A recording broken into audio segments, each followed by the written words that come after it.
খুশি আপনারা কেউ দাঁড়াবেন না, আপনারা কেউ দাঁড়াননি, আপনারা নম্র ভদ্রতার পরিচয় নিয়েছেন। কারণ আমরা জানি কিভাবে মেহমানদেরকে আপ্যায়ন করতে হয়, কিভাবে অতিথিদেরকে সম্মান জানাতে হয়। ঠিক কিনা বলেন? আজকে একটা চমৎকার প্রোগ্রাম। ডক্টর মিজানুর রহমান আজারী হাফিজাহুল্লাহ তিনি যেন অন্যান্য বিভাগে কি বলতে পারেন। আমি লালমনিরহাট জেলায় গিয়েছিলাম, আমি রংপুর বিভাগে গিয়েছিলাম, রংপুর বিভাগের অন্যতম একটি জেলা লালমনিরহাটে গিয়েছিলাম। কত চমৎকার ভদ্র বিনয়িতা, লিল্লাহে তাকবীর।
আজকের এই ঐতিহাসিক তাফসীরুল কোরআন মাহফিলে প্রধান তাফসীর করে বিশ্ববিখ্যাত ইসলামিক স্কলার জনাব ডক্টর মিজানুর রহমান আজারী ইতিমধ্যেই মঞ্চে অবস্থান করেছে।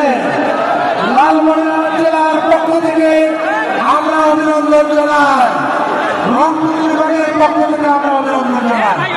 ইতিমধ্যেই আজকের তাফসীরুল কোরআন মাহফিলের সুন্দরী আপনারা এটা লিখতে হয় H.E.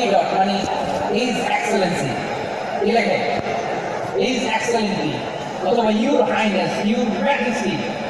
দেখেন বিশ্ব ইসলাম সব নবীদের নবী, তিনি একজন মুশরিক খ্রিস্টান সম্রাট, রোমান সম্রাটের কাছে চিঠি লিখতে যায়, লিখতেছে ইলা ইলাহুল আযীমির রোম, ইরাকের কাছে আমার চিঠি, যিনি রোমের আযীম His Highness।